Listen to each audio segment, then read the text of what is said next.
Hi hello welcome to learn this YouTube channel. ಇವತ್ತಿನ ಈ ಒಂದು ಕ್ಲಾಸ್ನಲ್ಲಿ ಕಂಪ್ಯೂಟರ್ನ ಮಲ್ಟಿಪಲ್ ಚಾಯ್ಸ್ ಕ್ವಶನ್ ಆ್ಯಂಡ್ ಆನ್ಸರ್ಸ್ಗಳ ಬಗ್ಗೆ ಡಿಸ್ಕಷನ್ ಮಾಡ್ತಾ ಹೋಗೋಣ. ಸೊ ಮೊದಲನೇ ಪ್ರಶ್ನೆ ಬಂದು a processor is a dash ಅಂತೇಳಿ. ಸೊ ಇದಕ್ಕೆ ಸರಿಯಾದಂಥ ಉತ್ತರ ಬಂದು a processor is a program in the execution. A processor is a program that is executed by the threads ಅಂತೇಳಿ. ಓಕೆನಾ. ಸೊ ನೆಕ್ಸ್ಟ್ ಕ್ವಶನ್ ಬಂದು what is the smallest unit of the information. ಕೆಳಗೆ ಕೊಟ್ಟಿರ್ತಕ್ಕಂಥ 4 options ಅಲ್ಲಿ ಯಾವುದು smallest unit of the information ಅಂತೇಳಿ. So ಇದಕ್ಕೆ ಸರಿಯಾದಂತ ಉತ್ತರ ಬಂದು ಬಿಟ್. ಯಾಕಪ್ಪ ಅಂತಂದ್ರೆ ಬಿಟ್ ಅಂತಕ್ಕಂಥದ್ದನ್ನ ನಾವು ಬೈನರಿ ಡಿಜಿಟ್ಸ್ ಅಂತ ಕರಿತೀವಿ. ಈ ಬೈನರಿ ಡಿಜಿಟ್ಸ್ ಕಂಪ್ಯೂಟರ್ಗೆ ಅರ್ಥ ಆಗ್ತಕ್ಕಂಥ ಒಂದು ಲ್ಯಾಂಗ್ವೇಜ್ ಆಗಿದೆ ಅಲ್ವಾ. ಮಿಷಿನ್ ಲ್ಯಾಂಗ್ವೇಜ್ ಅಲ್ಲಿ ಬೈನರಿ ಡಿಜಿಟ್ಸ್ ಮುಖಾಂತರ ಕಂಪ್ಯೂಟರ್ಗೆ ಅರ್ಥ ಆಗ್ತಕ್ಕಂಥ ಒಂದು ಲ್ಯಾಂಗ್ವೇಜ್. ಸೊ ಈ ಬಿಟ್ ಅನ್ನ ನಾವು ಬೈನರಿ ಡಿಜಿಟ್ಸ್ ಆಗಲಿ ಅಥವಾ ಮಿಷಿನ್ ಲ್ಯಾಂಗ್ವೇಜ್ಗೆ ಕನ್ವರ್ಟ್ ಮಾಡಿದಾಗ ಅದನ್ನ ನಾವು ಸ್ಮಾಲೆಸ್ಟ್ ಯೂನಿಟ್ ಅಲ್ಲಿ 0 and 1 ಆರ್ 1 and 0 ಮುಖಾಂತರ ನಾವು ಅದಕ್ಕೆ ಅರ್ಥ ಮಾಡಿಸ್ತಾ ಹೋಗ್ತೀವಲ್ಲ. ಸೊ ಅದಕ್ಕೋಸ್ಕರ ನಾವು ಅದನ್ನ ಸ್ಮಾಲೆಸ್ಟ್ ಬಿಟ್ ಅಂತ ಕರಿತೀವಿ. ಸೊ ನೆಕ್ಸ್ಟ್ ಕ್ವಶನ್ ನೋಡೋದಾದ್ರೆ which of the following is an output device. ಕೆಳಗೆ ಕೊಟ್ಟಿರ್ತಕ್ಕಂಥ 4 ಆಪ್ಷನ್ಸ್ ಗಳಲ್ಲಿ ಯಾವುದು ಔಟ್ಪುಟ್ ನ ಒಂದು ಸಾಧನವಾಗಿದೆ ಅಂತೇಳಿ. ಸೊ ಇದಕ್ಕೆ ಸರಿಯಾದಂತ ಉತ್ತರ ಬಂದು VDU ಅಂತೇಳಿ.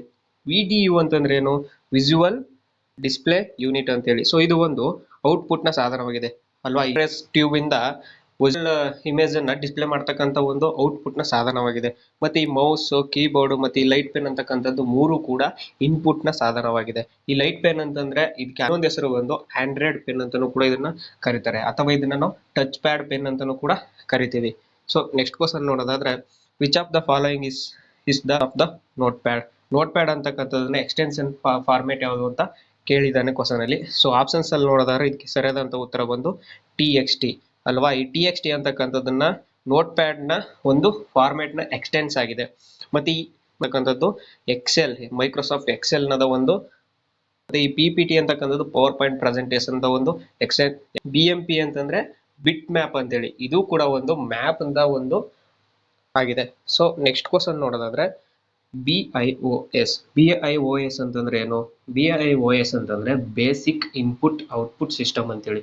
ಸೊ ಇದನ್ನ ಎಲ್ಲಿ ಯೂಸ್ ಮಾಡ್ತಾರೆ?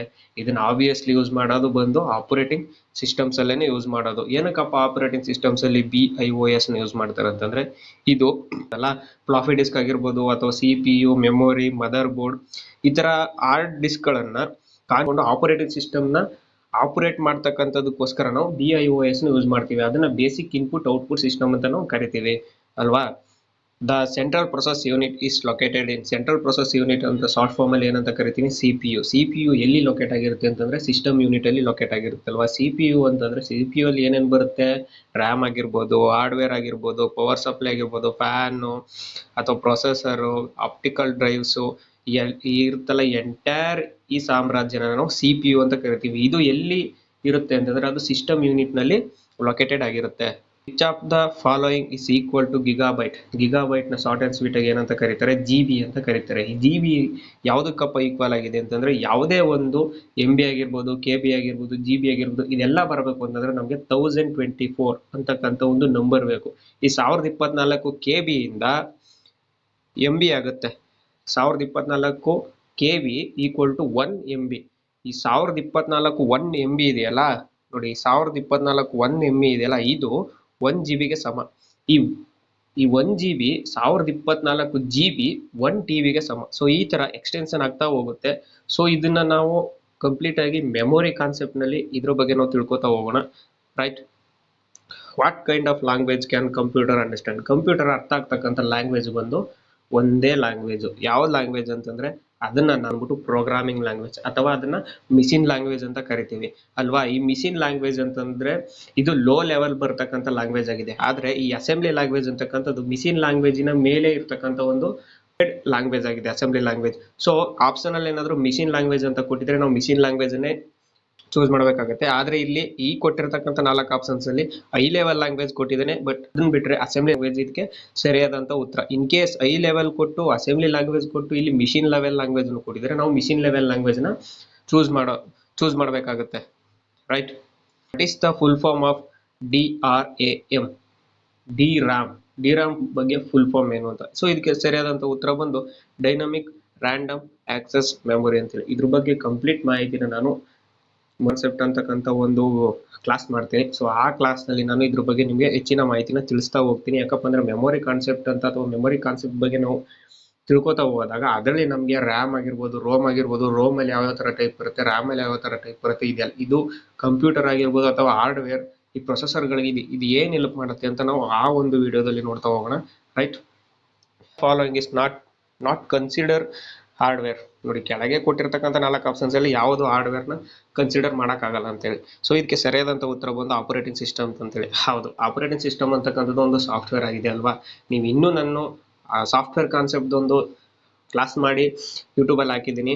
ಸೊ ನೀವು ಇನ್ನೂ ಅದನ್ನ ಯಾರು ನೋಡಿಲ್ಲ ಅಂತಂದ್ರೆ ಹೋಗಿ ನೋಡ್ಕೊಂಡು ಬನ್ನಿ. ಆವಾಗ ನಿಮಗೆ ಅಪ್ಲಿಕೇಶನ್ ಸಾಫ್ಟ್ವೇರ್ ಆಗಿರ್ಬೋದು, ಸಿಸ್ಟಮ್ ಸಾಫ್ಟ್ವೇರ್ ಆಗಿರ್ಬೋದು, ಈ ಆಪರೇಟಿಂಗ್ ಸಿಸ್ಟಮ್ ಸಾಫ್ಟ್ವೇರ್ ಎಲ್ಲಿ ಬರುತ್ತೆ, ಯಾವ ಕ್ಯಾಟಗರಿಲಿ ಬರುತ್ತೆ ಅಥವಾ ಯಾವ ಟೈಪಲ್ಲಿ ಬರುತ್ತೆ ಅಂತ ನಿಮಗೆ ಸಂಪೂರ್ಣವಾದ ಮಾಹಿತಿ ನಿಮ್ಗೆ ಅಲ್ಲಿ ಗೊತ್ತಾಗುತ್ತೆ. ಈ CPU ಆಗಿರ್ಬೋದು, ಹಾರ್ಡ್ವೇರ್ ಕೀಬೋರ್ಡ್ ಆಗಿರ್ಬೋದು, ಹಾರ್ಡ್ ಡಿಸ್ಕ್ ಆಗಿರ್ಬೋದು, ಇವೆಲ್ಲ ಕೂಡ ಹಾರ್ಡ್ವೇರ್ನ ಡಿವೈಸ್ ಆಗಿದೆ. Right, what is the full form of USB? USB ನ ಒಂದು ವಿಸ್ತರಣಾ ರೂಪ ಏನು?